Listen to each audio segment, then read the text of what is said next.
Every evening, just before sunset, the lake turned to glass, and on the far side of that frozen mirror, an old gray wolf appeared, always in the same place, always watching.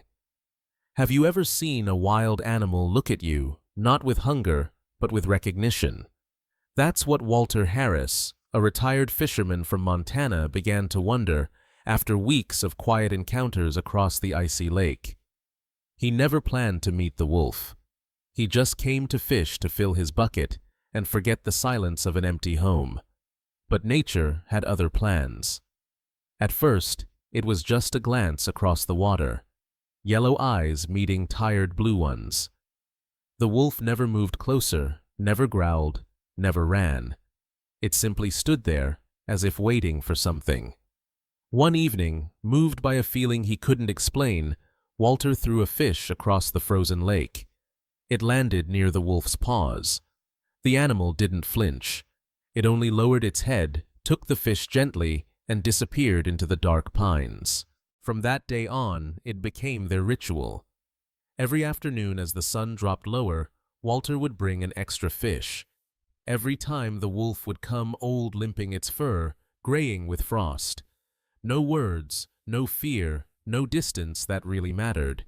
Just two old souls sharing what little warmth the world still offered.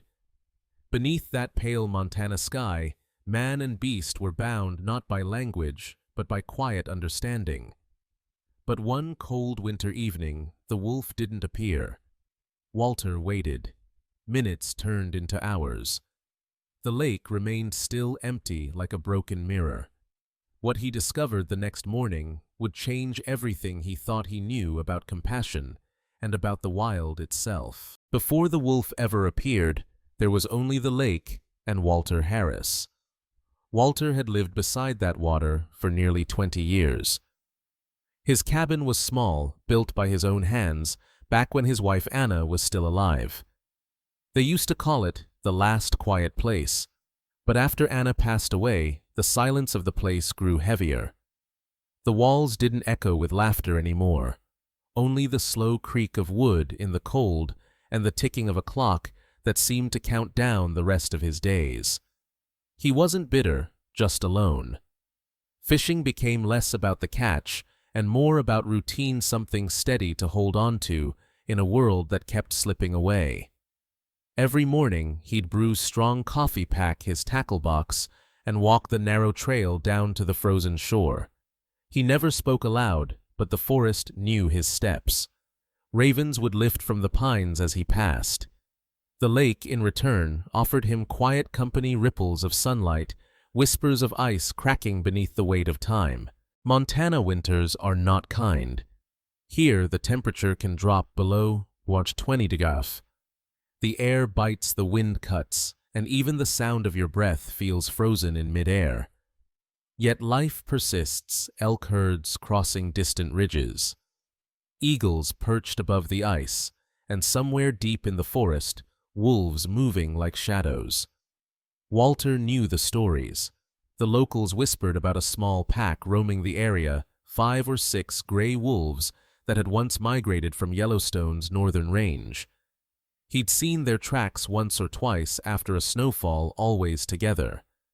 But lately, he'd noticed something different. The prints of one lone wolf separate from the others, older, slower, with one paw that dragged slightly. He didn't think much of it at first. Wolves came and went. That's the rhythm of the wild. But the day he first saw that wolf across the lake, standing still against the storm, something inside him stirred.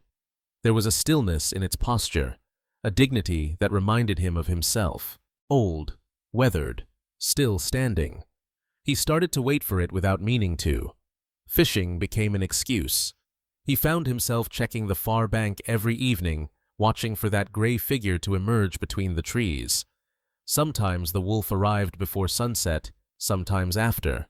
Sometimes only its outline shimmered through the fog, faint, ghost-like, yet unmistakably real. As the days went by, Walter noticed its limp, the way it favored one leg, and how its ribs pressed sharply against its fur. He didn't feel fear anymore, only an ache. That's when he began to bring an extra fish. The forest seemed to take note of their ritual. Each day, the same rhythm repeated: man casts his line, wolf appears, fish arcs through the air. And though neither crossed the ice, the distance between them began to disappear in another way, quietly, invisibly. Walter started to speak aloud while fishing, as if the wolf could hear him. He'd talk about the weather, about Anna, about how time makes even memories fade, like footprints in snow.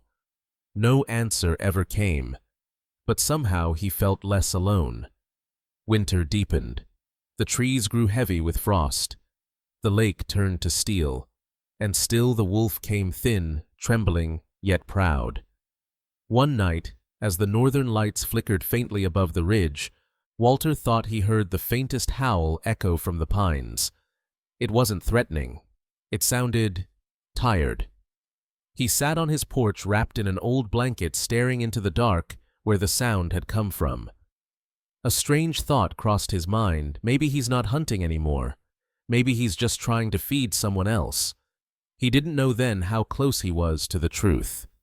In the heart of that Montana winter, the old fisherman and the old wolf became two silhouettes mirrored on a frozen lake, both fighting the same quiet battle against loneliness and time. It happened on a morning colder than most. The air was so still that even the crows refused to fly. Frost clung to the window glass in thin white veins, and Walter woke to find the lake frozen solid from shore to shore. He brewed his coffee, layered his coat, and walked down the familiar path, boots crunching through snow that whispered like brittle glass. The silence felt heavier than usual. No wolf that morning. Not yet. He set his line, waited, watched his breath turn to clouds. The ice beneath him groaned softly, a sound that always reminded him how thin the world could be between life and the deep unknown. Hours passed. The sky turned pale gray, and just as he gathered his gear, a flicker of movement drew his eyes across the lake. There, near the tree line, the old wolf stood more fragile than ever. Its coat looked thinner, its breath labored, and one leg dragged behind it, leaving a crooked line in the snow. Something inside Walter broke. He didn't think. He simply reached into his bucket, took the fattest trout, and hurled it across the ice. The fish slid, bounced once, and came to rest just a few feet from the wolf. For a long moment, neither of them moved. Then the wolf limped closer, step by step, until its shadow stretched long across the white. It lowered its head, sniffed the fish, and instead of eating it, picked it up, turned around, and vanished back into the forest. That moment marked the beginning of something neither of them understood. The next morning, Walter brought 2 fish. The wolf came again, this time sooner, as if it had been waiting. And each day the pattern repeated. Walter arrived, cast his line, and saved the best catch for his silent visitor. Sometimes he'd wave. Sometimes he'd just nod, pretending the old creature could see him. There was no fear anymore, only quiet respect, the kind that grows between two beings who've both known loss. One evening, as snow began to fall thick and slow, Walter saw something new. The wolf didn't come alone. Behind it, faint in the twilight, smaller shapes moved, 2, maybe 3. Wolf pups. They hesitated at the forest edge, their eyes wide, their fur still downy against the wind. The old wolf turned toward them, dropped the fish he'd carried, and nudged them forward to eat. Walter froze. He understood. The old wolf wasn't feeding himself, he was feeding his young. That night, Walter sat by his cabin window long after dark. He couldn't shake the image, the way the wolf's ribs showed through his fur, the way he stood guard as the little ones ate.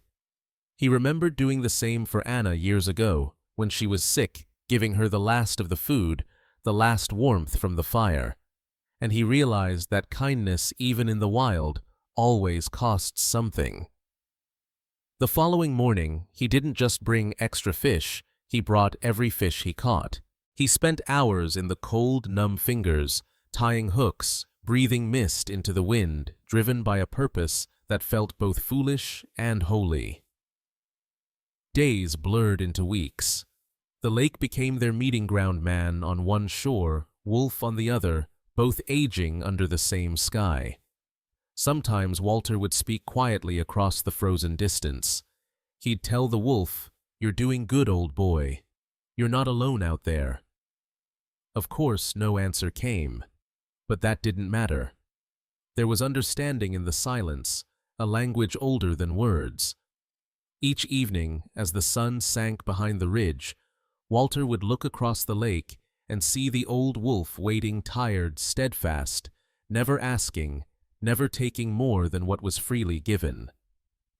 And though they never crossed paths, he felt a strange certainty deep inside, that somehow, somewhere in that frozen forest, the wolf understood gratitude the same way Walter once understood love. By mid-January, the lake had turned into a world of glass and silence. The ice stretched unbroken to the horizon, and even the trees seemed to hold their breath. Montana winters don't forgive easily, not man, not beast. Walter Harris felt it in his bones. His fingers cracked from the cold. His breath came out in clouds that froze to his beard. But still he went down to the lake each morning, bucket in hand, heart expectant. Sometimes the wolf came early, sometimes not at all. When it did appear, its fur glistened with frost ribs, pressing through a coat that once must have been thick and proud. Its steps were slower now, but its eyes still burned with that same steady fire, an echo of survival itself. Each time Walter threw the fish across the ice, the wolf took it without hesitation, vanishing into the forest's pale breath. And though the distance never closed, Walter began to feel less like a giver and more like a messenger, passing life from one shore to another. Some days, the blizzards came so strong that Walter could hardly find the trail to the lake. He'd walk against the wind, head down, snow piling on his shoulders, until he reached the frozen edge where he always stood. And somehow, through the blur of white, he'd glimpse movement, the wolf standing where it always did, waiting. It didn't make sense. Any wildlife biologist would have said wolves avoid humans. They keep miles between their territory and ours. But this wasn't about logic anymore. It was about persistence. Two survivors keeping each other alive in ways neither could explain. Walter began to notice small changes. One morning, the wolf didn't carry the fish away. It stayed watching him longer than before. Its ears flicked at the sound of Walter's voice. "Go on," he said quietly. "Take it to them." The wolf blinked, then turned limping toward the forest once more. He didn't know why, but Walter started leaving a few fish in a pile at the same spot each day. He marked it with a stick, so he'd know if anything came for them. By the next dawn, the snow around the spot was covered with tiny prints. Wolf pups, maybe 2 or 3, judging by their size. He smiled to himself. "So you've been busy, old boy," he whispered. "But nature always tests what it gives." One evening, a storm swept down from the ridge without warning, the kind that erases everything. Wind howled like 1,000 voices. Snow swallowed the lake whole, and Walter lost sight of the opposite bank. He waited by the window lantern, glowing faintly behind frosted glass. Hours passed. No shadow moved beyond the swirling white. The next morning, he fought his way to the lake. The ice was blank, the world soundless until he saw it. A trail of paw prints leading halfway across, then stopping near a dark patch where the ice had cracked. His heart froze. No. But the wolf wasn't there. Just a tuft of gray fur caught on a branch, and a single fish lying untouched on the snow. Walter knelt down, his knees sinking into the frost. The fish had frozen solid, a small offering returned. He stayed there for a long time, listening to the silence, to the wind moving through the pines, to the ache that filled the empty air. That night, he couldn't sleep. The storm had passed, but its weight remained. He wondered if the old wolf had finally succumbed not to hunger, but to the relentless mercy of winter. Still, something inside him refused to accept it. He kept fishing, kept leaving food, kept watching the tree line for movement. Days turned into a week, then 2. And just when hope began to thin, he saw it again. Through the soft veil of snowfall, the wolf emerged. Thinner than before, its limp, worse but alive. It stood there, head lowered, breathing heavily, and for the first time it didn't take the fish. It just looked at him. That look stayed with him, raw, wordless gratitude. Then the wolf turned, vanishing into the forest shadows once again. Walter felt something break loose inside. Not pain, but a strange peace. He whispered, "Go feed them. You've done enough here." The bond between them had become something sacred, unspoken, forged through cold and hunger and patience. Each had given the other something they couldn't find elsewhere: purpose. That night, Walter carved a small wooden figure of a wolf and placed it by the window. The next morning, fresh tracks appeared near his cabin door, light circling once before fading back into the woods. He smiled. Maybe the old wolf wasn't the only one watching now. That winter bound them together like threads of frost across glass, fragile, beautiful, inevitable. And as February came with the promise of thaw and loss, Walter didn't yet know that their story was nearing its final chapter. Because when kindness meets the edge of nature, something always has to give. The storm came without warning, a white wall rolling down from the mountains, swallowing the forest whole. Walter was in his cabin, watching the lake vanish behind curtains of snow. He could hear the wind screaming through the chimney, like the cry of something alive. By nightfall, the power went out. The fire sputtered and died, leaving only darkness and the sound of branches snapping under the weight of ice. He waited. Every hour he looked out the frosted window, searching for movement, for that familiar silhouette at the far bank. But the world outside had become a blizzard of ghosts. For 2 days he stayed inside, trapped by the storm. His food ran low, his breath misted in the cold air. The cabin walls groaned as if about to collapse. Still, he thought of the wolf, the old gray shadow limping through snow, fighting the same wind. On the 3rd day, the sky cleared. The world outside was unrecognizable. Snow lay chest-deep in places, the lake hidden beneath an ocean of white. Walter wrapped himself in every layer he owned, grabbed his walking stick, and stepped outside. Each step cracked through the crust of snow. The silence was so complete, it pressed against his ears. He followed the familiar path down to the lake, or where it used to be. The ice was still there somewhere beneath, but covered now with drifts so deep he could barely tell where land ended and water began. He walked across anyway. The wind bit his face. His knees trembled.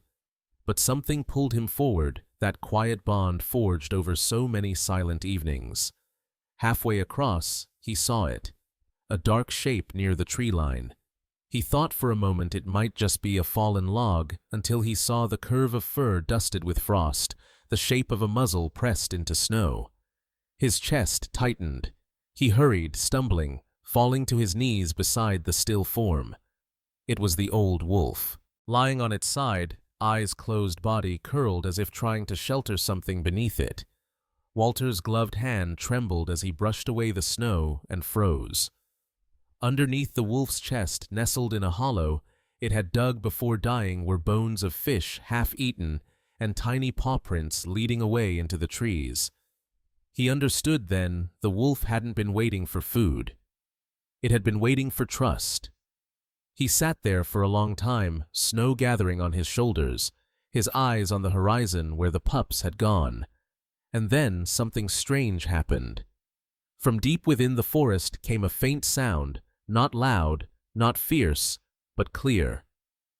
A howl, high, trembling, young. Then another, and another. Walter looked up.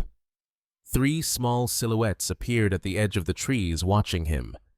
They didn't come close, didn't run.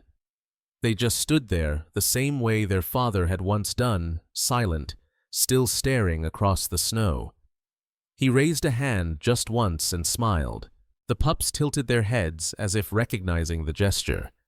Then, one by one, they turned and disappeared into the forest. For the first time in years, Walter wept. Not from sadness, but from something deeper. A quiet awe at how the wild could mirror the human heart. He stayed until dusk, whispering words only the wind could carry. "Thank you, old boy. You did what you came to do." Then he covered the wolf with pine branches, a hunter's burial simple and true, and placed one of his carved fish beside it. As he stood to leave, the northern lights shimmered faintly above the ridge, painting the snow in green and gold. He took it as a sign that life in its own way always finds a way to pass the light forward. When Walter finally returned to his cabin, the night felt different. The silence that used to weigh on him now felt full, as if something unseen was keeping watch. He looked out over the frozen lake one last time, and though no shadow moved across the far bank, he could almost hear it, a soft echo in the wind, the voice of the wild, saying goodbye. When the storm cleared for good and spring crept slowly across Montana, the story of the old wolf didn't stay hidden for long. A wildlife officer found Walter one morning down by the lake repairing his small wooden dock. She'd seen footprints, human and wolf, during a regular patrol and came to ask questions. At first, Walter hesitated. He didn't want to explain something that words could never capture. But she was kind young, with eyes that reminded him of someone who still believed in wonder. So he told her about the wolf, the fish, the pups, about how 2 lives had crossed by chance, and how somehow that had changed him. The officer listened in silence. Then she said softly, "You know it's illegal to feed wild predators, right? Even out here." Walter nodded. "I do now." He looked down at his hands, weathered and shaking. "I never meant to tame him. I just didn't want him to starve." The report made its way through the department, a harmless old man feeding a dying wolf. But social media had other plans. A local hiker who had filmed the wolf's tracks earlier that season posted Walter's story online. Within days, it spread the fisherman and the wolf of Mirror Lake. Thousands of comments poured in. Some called it a miracle of coexistence. Others called it interference. Biologists debated on radio shows. Activists argued in forums. Should humans ever intervene in the wild, even out of compassion? Where does kindness end and control begin? Walter didn't listen to any of it. He didn't own a phone, didn't care for noise. He just kept living the way he always had, quietly with respect. One afternoon, a team from a wildlife rescue center arrived. They'd tracked reports of wolf pups seen near the ridge, 3 healthy juveniles moving with what seemed like a new pack. The team wanted to tag and monitor them, ensure they could survive independently. They asked Walter if he'd seen anything. He just smiled faintly and said, "They're where they're supposed to be." The rescue workers left him with pamphlets and a warning next time to call professionals. But one of them, a woman with gray streaks in her hair, paused before leaving. "I read about you," she said. "What you did. It made people talk. Not about laws. About empathy." He nodded, unsure what to say. She smiled. "Sometimes that's enough." Weeks passed. The snow melted and the lake began to breathe again, dark water pushing through cracks in the ice. Walter spent most evenings sitting on his porch, carving small wooden wolves. He left them on the railing, one for each fish he'd thrown across the ice. Tourists began visiting the lake that summer. Some came hoping to see the wolf of Mirror Lake. They never did, but they often left something behind: a coin, a feather, a note saying thank you. The Wildlife Service eventually decided not to fine Walter. The official statement read, "While human interaction with predators is discouraged, the actions of Mr. Harris appear to have had no lasting negative impact on the local population." Unofficially, though, the story had already done something larger. It reminded people that compassion, when offered humbly, doesn't always weaken the wild. Sometimes it honors it. One night, months later, Walter heard a sound that froze him mid-step, a distant howl drifting across the valley. It wasn't deep like the old wolf's had been. It was higher, younger, stronger. He stepped out onto the porch. The moon hung low over the lake, the same pale silver that had once framed two lonely figures on opposite shores.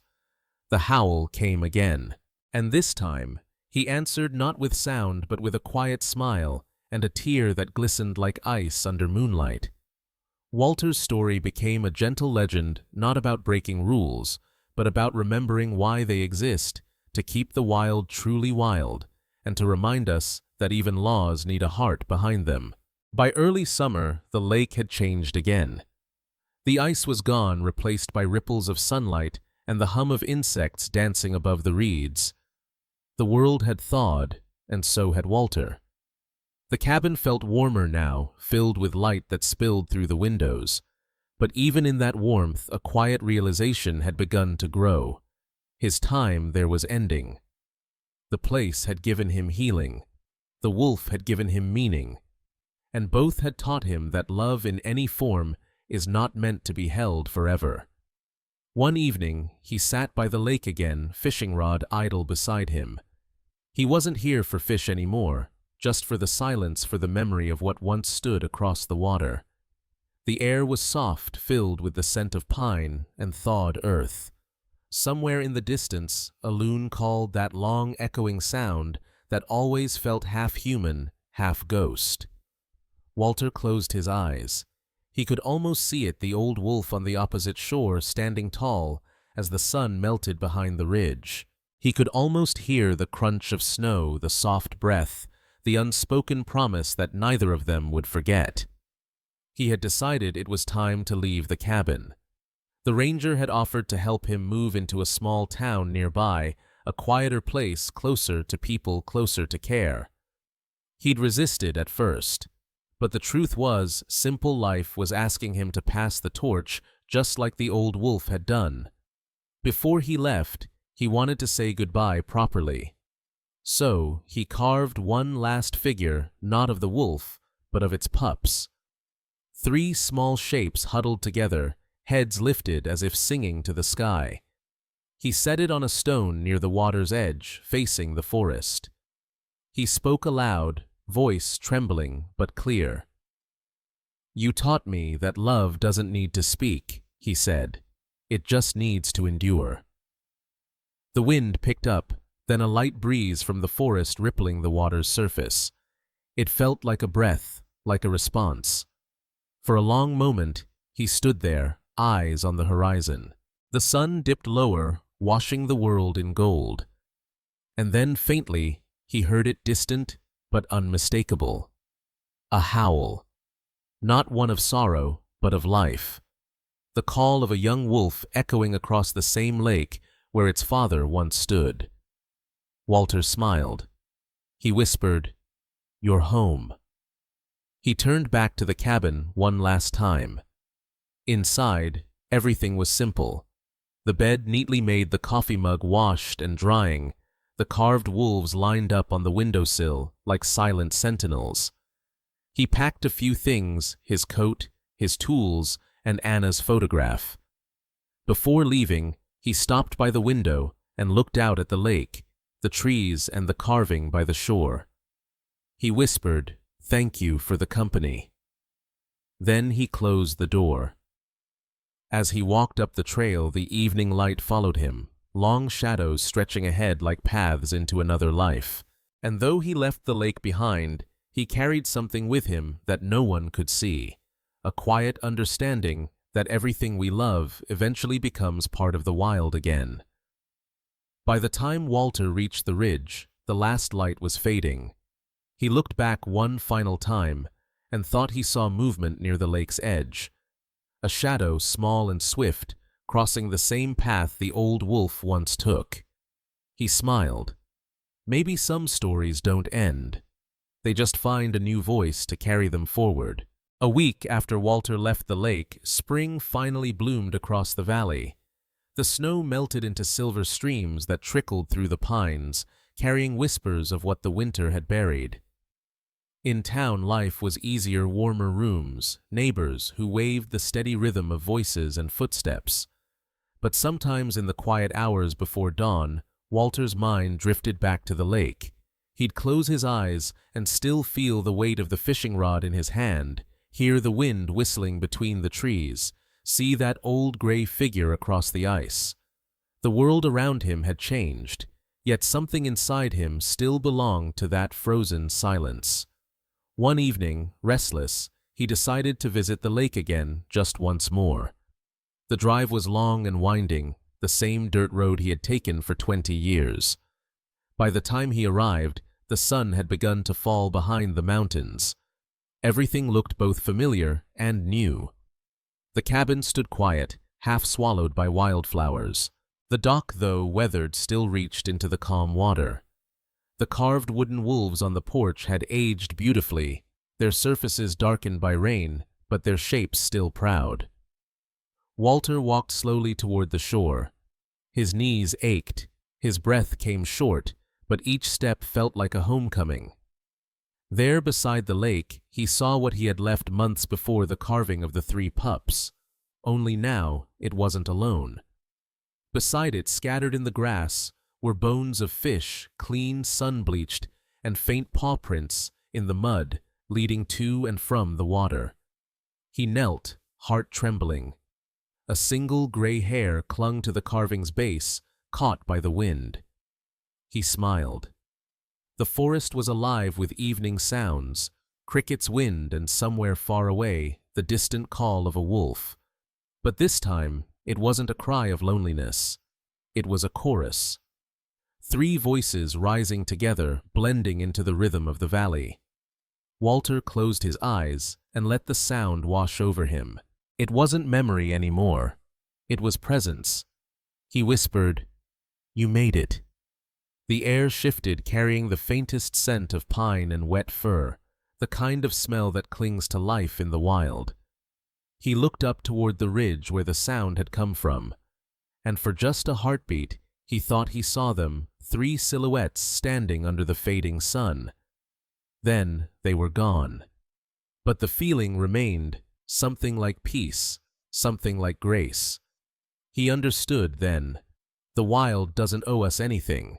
It only mirrors what we give patience for patience, trust for trust, love for love. Walter stayed until the stars appeared. He lit a small lantern by the carving, the way he used to light candles for Anna. The flame flickered in the night wind, soft and golden, mirrored in the still lake. And then, for the first time in a long time, he spoke aloud, not to anyone, but to everything. "Thank you," he said, "for reminding me that even in silence, we're never truly alone." He sat there until the moon rose big and silver, hanging low over the horizon. The night was perfectly still. Then, from somewhere deep in the forest, one final howl rose. Not young, not old, something timeless. Walter smiled through tears. He whispered, "Good night, my friend." The wind carried his words away across the lake, through the trees into the wild that had once held them both. The next morning, hikers found the little lantern still burning beside the carved wolves. No one touched it. They said the lake felt different that day, calmer, as if something unseen was watching over it. And when the wind passed through the pines, it carried a sound that could have been anything, the rustle of leaves, the whisper of water. Or maybe, just maybe, the echo of a promise between an old man and a gray wolf still kept beneath the Montana sky. In the end, the story of Walter Harris and the old wolf by the lake wasn't about man and beast. It was about recognition, that quiet moment when 2 living souls separated by language still find a way to understand each other. The wild has always mirrored the human heart. We fear it because it's unpredictable, powerful, untamed. But if you look long enough, you'll see that same wildness in yourself, the part that loves without reason, that endures without reward. Walter's act of kindness didn't change the world. It changed his world, and that was enough. When we choose compassion, we don't tame nature. We remember that we are part of it. Every gift we give, every moment of mercy, ripples outward, even when no one is watching. Maybe that's the real legacy of the old wolf. Not the howl that faded into the pines, but the quiet proof that empathy survives even in the harshest winters. If you ever stand by a lake at dusk, and the world grows still, and the trees whisper with voices you can't quite name, listen closely. You might hear it too. A reminder that kindness never dies, it simply changes form. The wind, the water, the wolves, they all carry it forward. Walter's story reminds us that sometimes the smallest gestures, a shared glance, a single act of giving, can echo longer than a lifetime. If this story moved you, share it. Support the sanctuaries that protect these animals, and subscribe to help us keep telling the stories that prove the wild still has a heart, because every howl in the dark deserves to be heard. Somewhere in the forests of Montana, under the same sky that watched over Walter and the old wolf, a new generation runs free. Their songs carry through the valley not of sorrow, but of survival, not of endings, but of echoes.